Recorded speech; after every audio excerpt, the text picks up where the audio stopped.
أعوذ بالله من الشيطان الرجيم إنما المؤمنون الذين إذا ذكر الله وجلت قلوبهم وإذا تليت عليهم آياته زادتهم إيمانا وعلى ربهم يتوكلون الذين يقيمون الصلاة ومما رزقناهم ينفقون أولئك هم المؤمنون حقا لهم درجات عند ربهم ومغفرة ورزق كريم. Maksudnya hanya saja yang dihitung orang-orang yang beriman oleh Allah, yang pertama sekali ialah sifat mereka itu apabila disebut Allah ataupun disebut sifat Allah, lalu gemetar hati mereka itu dengan merasa gerun dan takut kepada kebesaran dan keagungan Allah, gerun dan takut kepada kesempurnaan dan kebijaksanaan Allah. Yang kedua, sifat mereka itu apabila dibaca ayat Allah, maka makin bertambah keimanan mereka itu. Dan sifat yang ketiga ialah mereka senantiasa menyerahkan segala urusan hidup mereka kepada Allah Subhanahu wa ta'ala. Sifat yang keempat, mereka senantiasa mendirikan salat sebagaimana Allah berfirman, hafizu 'alas salawat, peliharalah oleh kamu salat yang 5 waktu, wassalatil wusta, lebih-lebih lagi menjaga serta memelihara salat asar. Sebab inilah satu-satunya salat yang selalu di kalangan orang-orang yang beriman ini mengabaikannya.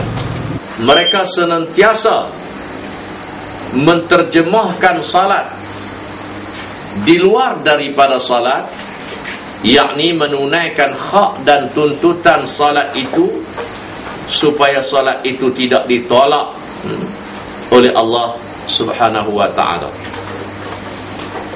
Dan yang kelima, wa mimma razaqnahum yunfiqun, yaitu tugas orang-orang yang beriman ini apabila dikurniakan rezeki kepada mereka, mereka belanjakan rezeki itu di jalan yang benar. 5 sifat ini ataupun ciri ini yang telah diliskan atau disenaraikan oleh Allah dalam surah Al-Anfal ini. Allah menyebut ulaika humul mu'minuna haqqan, itulah dia orang-orang yang beriman, yang betul-betul iman mereka itu di sisi Allah. Lahum, bagi mereka itu, yakni bagi orang-orang yang beriman tadi, yang berada yang ada padanya 5 ciri tadi. Lahum maksudnya bagi mereka itu darajatin, bagi mereka itu ada pangkat-pangkat inda rabbihim, di sisi Tuhan mereka itu, yakni di sisi Allah. Wa maghfiratun, dan Allah beri keampunan kepada mereka yang memiliki ciri yang 5 tadi. Wa rizqun karim, dan Allah kurniakan kepada mereka dengan satu kurniaan yang istimewa. Baik, dalam ayat ini saya cuma nak ingatkan kepada kita ayat wa idza tuliyat alaihim ayatuhu zadathum imana. Apabila dibaca, maksudnya bukan kita baca sendiri. Saya tunjuk satu contoh. Ketika mana Nabi kita sallallahu alaihi wasallam pergi meminang seorang perempuan, ialah Zainab bin Jahash. Zainab ini sepupu Nabi. Ketika Nabi pergi meminang Zainab, seorang perempuan yang merdeka, sedangkan Zaid bin Harisah berketurunan hamba. Zainab bin Jahash menolak pindangan itu sebab dia merasakan bahawa dia yang berketurunan mulia, bukan dari keturunan hamba, tidak layak berkahwin dengan yang berketurunan hamba. Turun ayat Quran, wa ma kana lil mu'minin wala mu'minatin idza qadallahu wa rasuluhu amran ay yakuna lahumul khiyaratu min amrihim wa may ya'sillaha wa rasulahu faqad dhalla dhalalan mubina.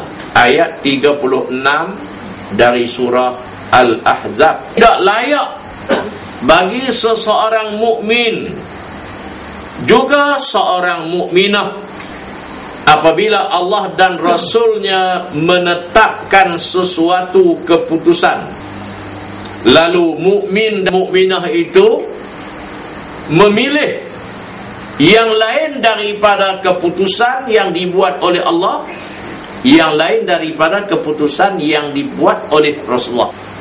Wa may ya'sillaha wa rasulah, maka barang sesiapa di kalangan mukmin dan juga mukminah yang derhaka kepada Allah seperti itu, sama ada dia mukmin ataupun mukminah, maka telah sesatlah dia dengan kesesatan yang cukup nyata, yang cukup jelas.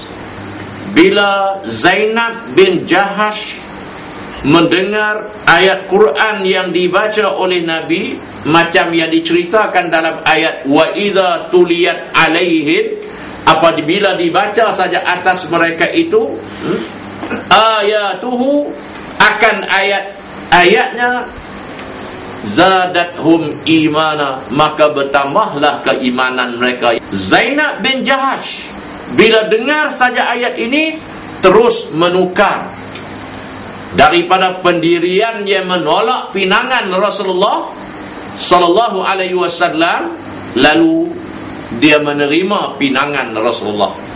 Ini umat dan sahabat yang dididik, yang diasuh, yang ditarbiyah di zaman Rasulullah sallallahu alaihi wasallam. Dan kita tengok pula dengan umat di zaman hari ini, bila kita baca sesuatu ayat kepada dia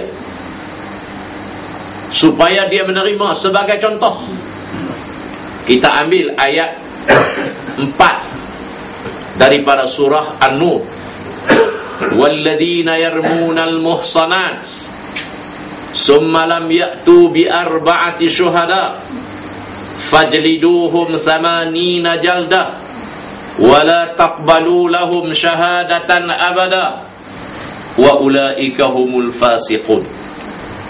Dan orang-orang yang melemparkan tuduhan kepada orang yang terpelihara daripada zina. Maksud terpelihara ini orang yang sudah merasai wati yang sah pada pernikahan yang sah. Makna terpelihara, buat apa dia nak nak melakukan zina, sedangkan hubungan antara suami isteri dia itu mendapat pahala, ditulis sebagai kebajikan, ditulis sebagai amal soleh. Walaupun hubungan suami isteri dalam pernikahan yang sah itu, yang mungkin sebahagian daripada kita menganggap hubungan itu tidak ada kena-mengena dengan agama, sedangkan waktu kita ijab kabul cukup dengan wali dan saksi dia, sempurna cukup tuntutan dia, maka pernikahan itu sah. Orang yang dalam pernikahan yang sah, yang sudah merasai hubungan suami isteri, disebut dalam bahasa Arab muhsin. Bila sebut kata perempuan yang terpelihara daripada zina ini, lalu dia dilemparkan tuduhan, summa lam ya'tu bi arba'ati syuhada, gagal membawa 4 orang saksi, fajliduhum, maka hendaklah kamu semua, sebab fajlidu tu jamak kalimah ataupun sirah jamak, dia tak kata fajlid, dia kata fajlidu. Maksud fajlidu, kita orang biasa tak boleh hukum. Hendaklah pemerintah melaksanakan perintah Allah, sebat 80. Bila dia buat tuduhan tak ada saksi, kemudian kita sebat dia, kalau dia hidup juga tak mati dengan sebatan itu, wala taqbalu lahum syahadatan abada, tak boleh ambil dia buat saksi.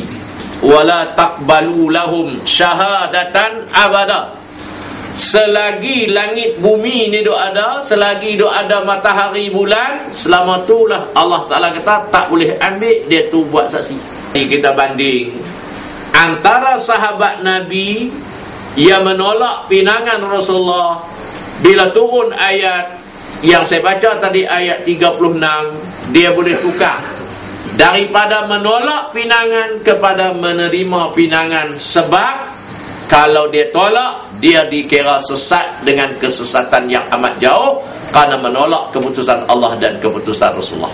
Yang ini kaedah fiqh. Ia kata al-bayyinatu ala manidda'a, hendaklah mengemukakan saksi oleh orang yang membuat pertuduhan, orang yang membuat pendakwaan. Nabi kata al-bayyinatu alal mudda'i, perlu kepada adanya saksi kepada siapa yang membuat pertuduhan. Kalau dia gagal membawa saksi, maka hendaklah dia itu disebat. Kita rujuk balik pada ayat innamal mu'minuna alladhina idza dzukirallahu wajilat qulubuhum wa idza tuliyat alaihim ayatuhu zadatuhum imana. Apabila dibaca saja ayat Allah, sedikit pun tidak bertambah kepadanya iman dan juga takwa, maka sifatkanlah bahawa orang itu dikira tidak beriman.